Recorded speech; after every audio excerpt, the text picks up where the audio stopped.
Trevor Mallard. Mr Speaker, more and more of these speeches are sounding like valedictory speeches, Mr Speaker. It's sort of like, we have given up. We want to run away. We want to go home. We don't have the courage of our convictions, and we're not prepared to stand up for what we believe in. Courage of convictions is allowed. Well, I'll determine. Okay, well, I'll watch the member, but just... We don't have the courage of our convictions, is what the members opposite. They're not prepared to stand up in this House and say that what they believe and to speak from the heart. They read half a page of research unit notes, the same speech, Couple of sentences. Well, no, he is a faster reader than Paul Quinn. Well, that's true. But that's not saying a hell of a lot. He's not saying a hell of a lot, Mr Speaker. But there is no conviction on their part whatsoever. Mr Speaker, we are, and I tell you what, Mr Speaker, it was a marginal call, but we are going to support this bill to the Select Committee with severe reservations. I think it's fair to say that some of us are worried about how close our communications spokesperson is getting to Mr Joyce, and the fact that he's somehow convinced her to let this bill go to the Select Committee. 3 minutes, well, that's quite a long one for him. I'm told that's quite a contribution on the part of Mr Joyce. Mr Speaker, but the government is clearly struggling in this area. It was one of its biggest pre-election promises in 2008. $1.5 billion has been sitting... Well, it's coming, and it was coming the Christmas before last. This Christmas is coming. They were meant to be making progress of this before Christmas in 2008. And it's now Christmas 2010, and not a single centimetre of extra cable has gone down. A millimetre. Not even a millimetre of broadband fibre has been laid as a result of the government policy since that time. They said they would progress it by Christmas, and we all believed it was Christmas 2008 when John Key made that promise. But, Mr Speaker, like so many things, broken promise after broken promise, and John Key has made no progress at all. Mr Speaker, I think it's fair to say that I've got some time for some of the people who are involved in the Crown Fibre Holdings board. They're people, I think, some of them with some real integrity, but they have been dealt a dog in the regulatory area by this government.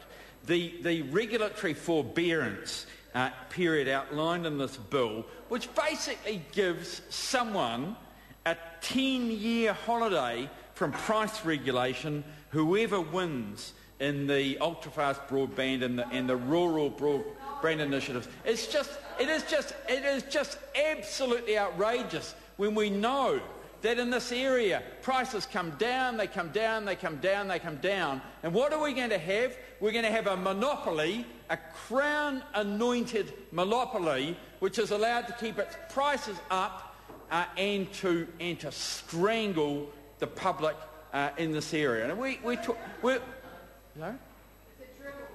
It's a dribble. Well, I don't really understand why it's a dribble, but I don't even think the broadband is dribbling out. The Commerce Commission, Melissa Lee is finally apologising. She's saying, "I am so sorry for my performance in Mount Albert," and we forgive her. We found her entertaining. We thought she was great. Well. But don't come and stand against me. I prefer to have Paul Quinn. Look, I prefer to have Paul Quinn standing against me than Melissa Lee even, and because he got a 1. I think Melissa Lee got a 2. Did she get a 2? And he got. Sorry. Well, no. Well, I'm going to be interested in Paul Quinn's speech, because I don't think he knows about the broadband that's available out in Hutt South. He doesn't visit it often enough, and Sir. I think he uses the jungle drums when he's trying to communicate with Hutt South from Roseneath, rather than the broadband, which of course Hutt South, well, he might go like that a bit, But sir, sir, if he did that a little bit better and was 2 inches taller, if he had another 2 inches, he would have been an All Black. Everyone knows if Paul Quinn was 2 inches taller, or even had broadband, he might have been an All Black. If he had some fibres which connected in the neurology area, he might have been an All Black, Mr. Speaker. But I'm not sure if this legislation is going to help him at all. Mr. Speaker, some of us are pretty unhappy with the way that the Minister has kept on changing the goalposts with regard to the ultra-fast broadband.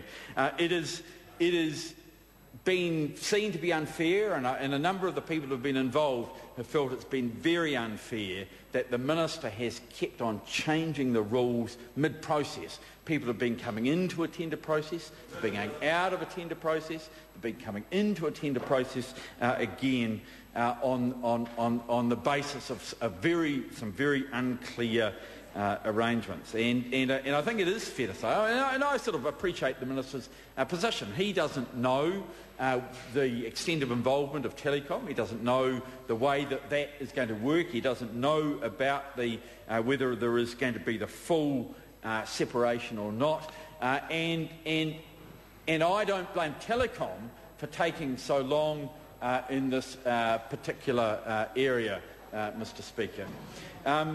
I think we also need to take account, and I'm sure the committee, the Select Committee, and I assume the bill is going to go to a Select Committee, I'm sure the Select Committee will get the Commerce Commission in, and they will hear from the Commerce Commission about their concerns. There's a lot of anxiety, I know, in the industry around the taxation arrangements and the possible tax breaks, the tax advantages that will go to Telecom, and whether that's fair or unfair as things change.